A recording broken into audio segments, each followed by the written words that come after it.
महान करना है और वो केवल और केवल नरेंद्र मोदी जी कर सकते हैं और कोई नहीं।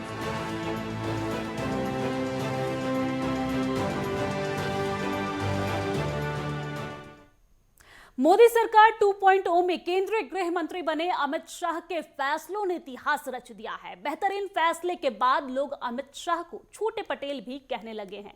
वो चाहे जम्मू कश्मीर से धारा 370 हटाना हो या फिर 3 तलाक या फिर सीएए समेत कई अहम फैसले शामिल हैं। अमित शाह की बोलने की शैली से पूरा विपक्ष पूरी तरह से धाराशायी होता नजर आता है, चाहे वो संसद में हो या फिर संसद के बाहर हो। जवाब तो तगड़ा मिलता है। अमित शाह पर ही पेश है एक स्पेशल रिपोर्ट।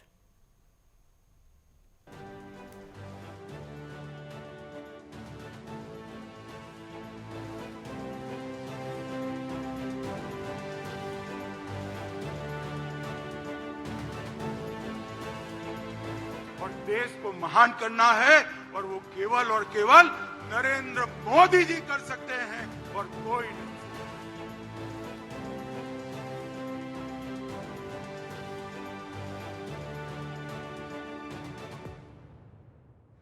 केंद्रीय गृह मंत्री अमित शाह जब संसद में बोलते हैं तो पूर्व डिप्टी पीएम सरदार वल्लभ भाई पटेल की झलक दिखती है।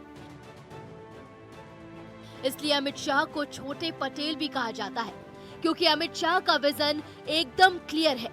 देश ही सबसे बड़ा है, देश ही प्रथम है। केंद्रीय गृह मंत्री के रूप में उन्होंने कई ऐसे फैसले किए हैं जो इतिहास बन गए हैं, क्योंकि उनके फैसले को पीएम मोदी ने भी सराहा है। केंद्रीय गृह मंत्री अमित शाह ने लोकसभा चुनाव को लेकर बड़ा दावा किया है। उन्होंने कहा कि भाजपा को 370 सीटें और एनडीए को 400 से अधिक सीटें मिलेंगी और प्रधानमंत्री नरेंद्र मोदी के नेतृत्व में लगातार तीसरी बार सरकार बनेगी। शाह ने कहा कि लोकसभा चुनाव के नतीजों पर कोई सस्पेंस नहीं है और यहां तक कि कांग्रेस और अन्य विपक्षी दलों को भी एहसास हो गया है कि उन्हें फिर से विपक्षी बेंच में बैठना होगा। 2047 का भारत कैसा होगा, इसका मोदी जी का संदेश लेकर हम हर कॉन्स्टिट्यूएंसी में जाएंगे और कुछ ही दिनों में देश की जनता ये निर्णय करने वाली है कि आने वाले 5 साल इस देश के शासन की धुरा किस पार्टी के हाथ में होगी, किस व्यक्ति के हाथ में होगी, मगर पूरे देश में कहीं पर भी संशय नहीं है, प्रश्न चिन्ह नहीं है।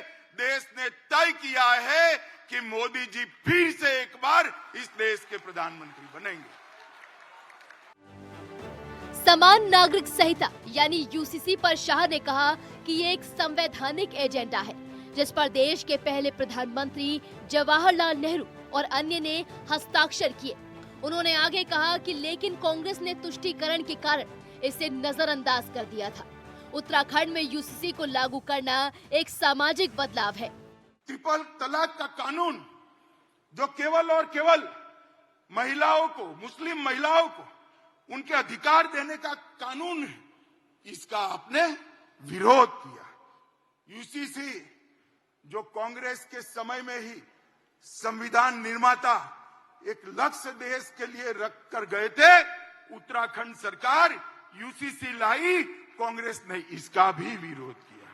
मित्रों, धारा 370 जब संविधान बना तब ये तय था कि टेम्पररी का मतलब है उचित समय पर उसको हटा देना, मगर 70 साल तक उचित समय आया नहीं।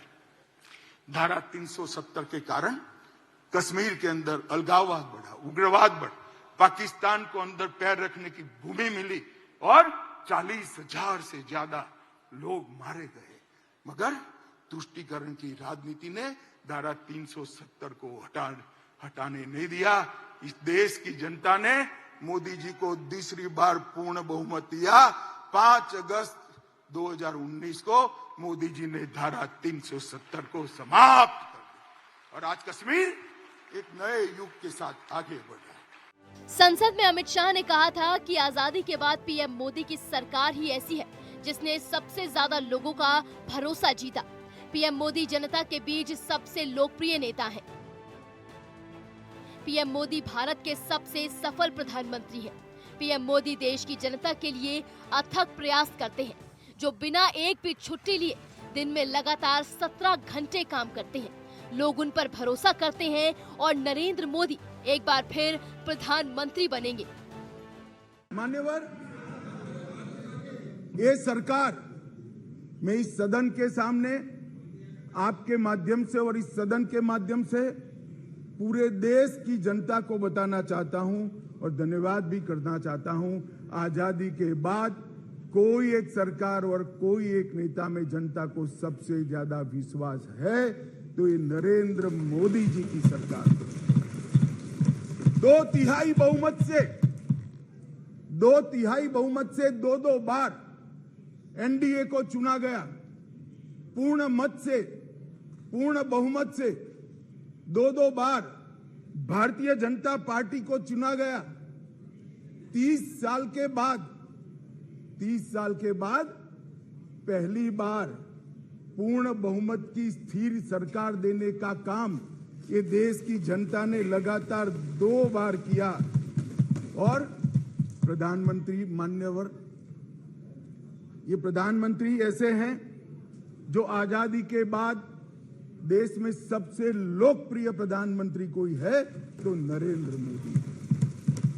और ये मैं नहीं कहता, दुनिया भर के कई सर्वेक्षण कहते हैं आजादी के बाद सबसे ज्यादा एक भी छुट्टी लिए बगैर 24 घंटे में से 17 घंटे काम करने वाला कोई प्रधानमंत्री है तो नरेंद्र मोदी। मान्यवर, आजादी के बाद देश के हर राज्य में सबसे ज्यादा किलोमीटर और सबसे ज्यादा दिन प्रवास करने वाला कोई प्रधानमंत्री है तो नरेंद्र मोदी। मान्यवर, कोई सरकारें कई सालों तक चलती है। कांग्रेस पार्टी की सरकार 35 साल तक अक्षुण्ण रूप से चली। कई सालों तक चलते हैं, तब 2, 3, 4 निर्णय ऐसे होते हैं जिसको युगों तक याद किया जाता है। माननीय नरेंद्र मोदी सरकार 9 साल हुए, 9 साल में 50 से ज्यादा फैसले ऐसे हैं जो युगांतकारी फैसले हैं, जो इतिहास के अंदर स्वर्ण अक्षरों से लिखे। लोकसभा में केंद्रीय गृह मंत्री ने कहा था कि वो कहते रहते हैं कि किसानों का कर्ज माफ कर देंगे, लेकिन हम सिर्फ कर्ज माफ करने में विश्वास नहीं रखते, बल्कि ऐसी व्यवस्था बनाने में विश्वास रखते हैं जहां किसी को कर्ज लेना ही ना पड़े। हमने किसानों को जो दिया है वो रेवड़ी नहीं है, बल्कि हमने उन्हें आत्मनिर्भर बनाया है। एक सामूहिक चेतना, एक सामूहिक संकल्प और संकल्प को सिद्ध करने का सामूहिक पुरुषार्थ इतने बड़े देश में जागरूक कोई और ही कर सकता है। मित्रों, हमारा नेतृत्व, हमारा नेता संवेदनशील है।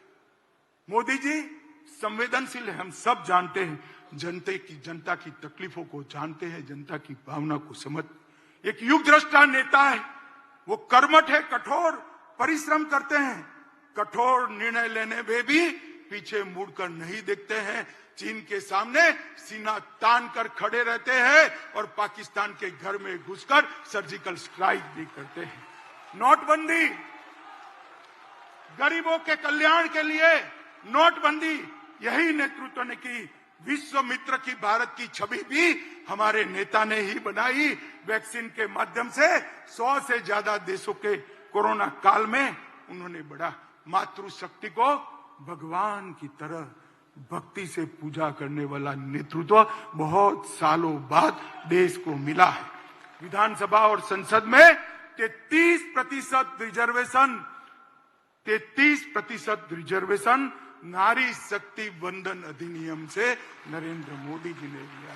और जाति की कल्पना जो सदियों से इस देश में थी, इसको समाप्त कर गरीब, युवा, महिला और किसान, ये 4 वर्ग को समाहित कर साच अर्थ में संविधान की स्पिरिट को मोदी जी ने नीचे उतारा है, नीचे तक उतारा है। मैं मोदी जी को जानता हूं।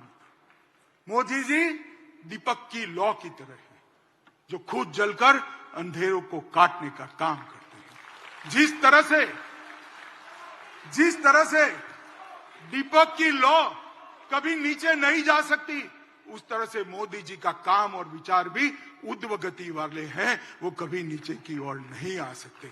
और मुझे विश्वास है कि मोदी जी के ये ऊर्ध्व गति वाली सोच, ऊर्ध्व गति वाली कर्मठता और ऊर्ध्व गति वाले परिश्रम से ही ये देश 2047 में महान भारत बनेगा, विकसित भारत बनेगा और पूरी दुनिया गौरव से देखती रहेगी भारत माता की जलहल होती हुई छवि को और सम्मान करेगी।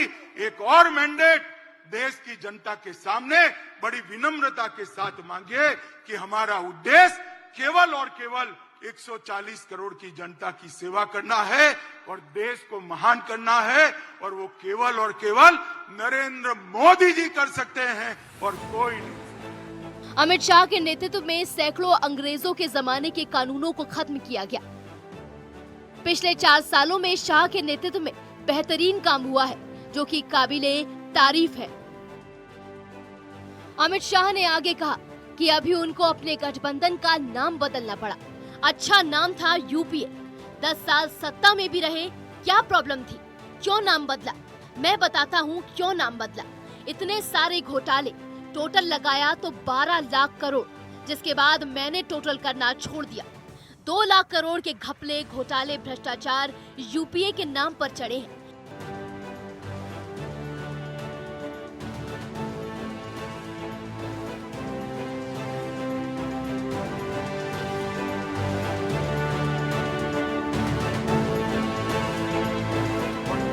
महान करना है और वो केवल और केवल नरेंद्र मोदी जी कर सकते हैं और कोई नहीं।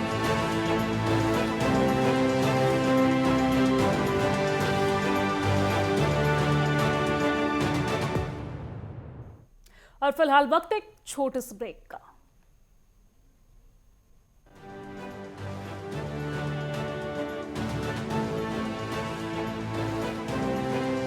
मोदी जी फिर से एक बार इस देश के प्रधानमंत्री नहीं, और देश को महान करना है और वो केवल और केवल नरेंद्र मोदी जी कर सकते हैं और कोई नहीं।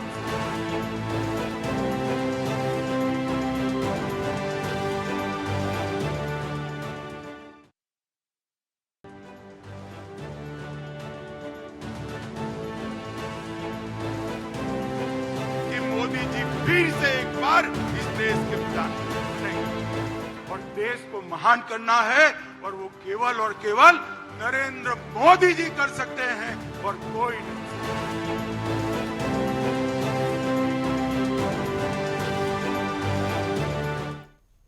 ब्रेक के बाद स्वागत है आप सभी का। विपक्षी गठबंधन पर अमित शाह ने जमकर हमला बोला। शाह ने कहा कि सब पार्टियां अपनों को सेट करने में लगी हुई है। बीजेपी ही एक ऐसी पार्टी है जो जनता के लिए काम कर रही है, इसलिए तीसरी बार भी यानी बीजेपी की सरकार बनने जा रही है। जनता के लिए हमने काम किया है और आगे भी जनता के लिए काम करेंगे।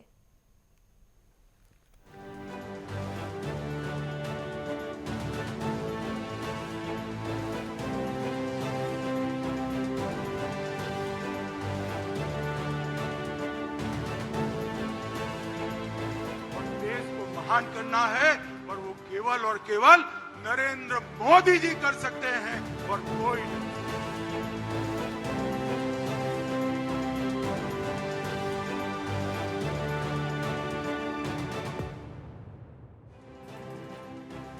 कैसे जाएं बाजार में? जो कंपनी दिवालिया हो जाती है, स्थिति खराब हो जाती है, तो वो नाम बदल देती है। इन्होंने भी नाम बदल लिया, यूपीए ने किया। इनके पास नाम बदलने के अलावा कोई रास्ता नहीं रहा है।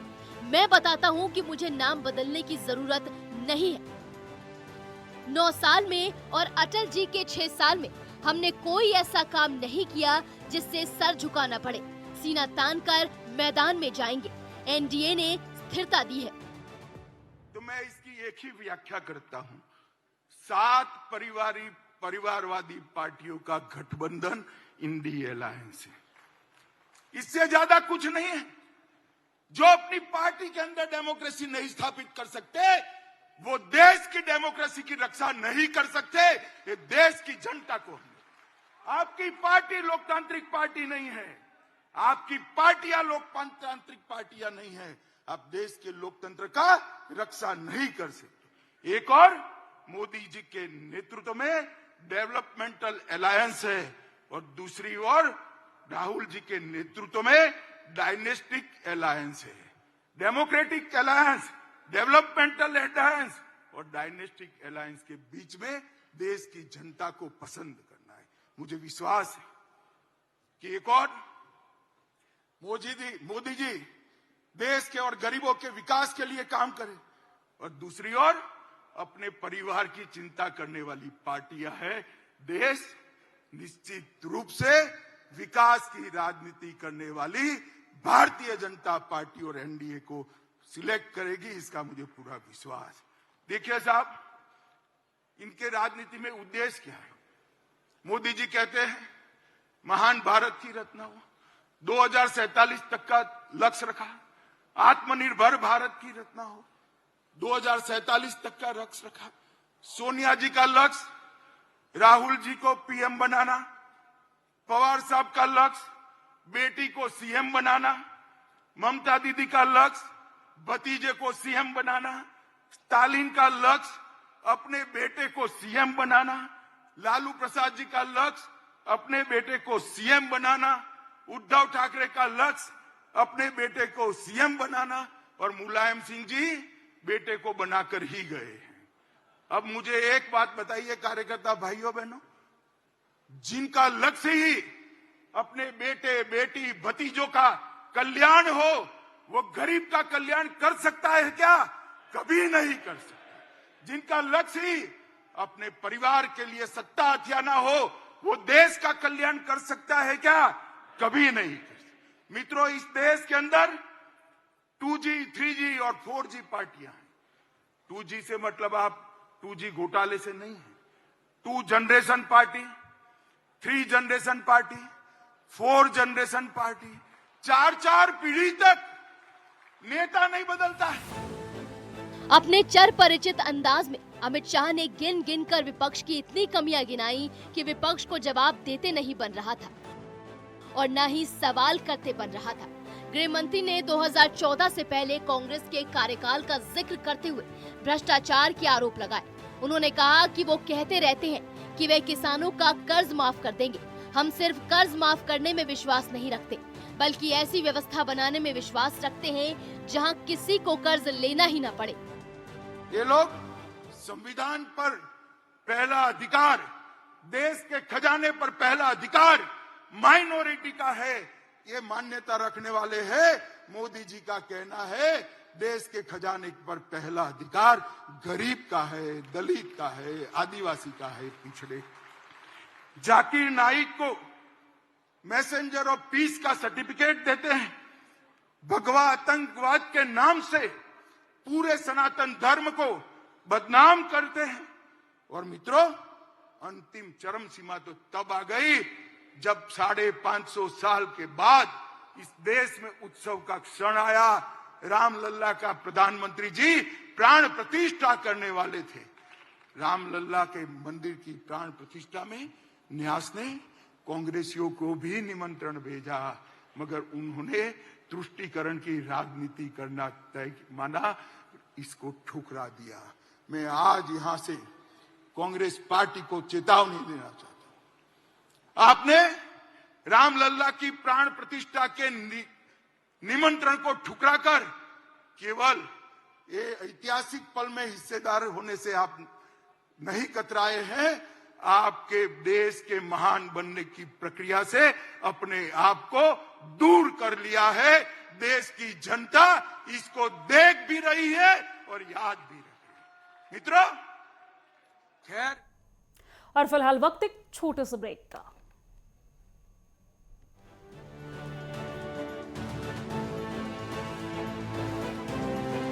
कि मोदी जी फिर से एक बार इस देश के प्रधानमंत्री नहीं, और देश को महान करना है और वो केवल और केवल नरेंद्र मोदी जी कर सकते हैं और कोई नहीं।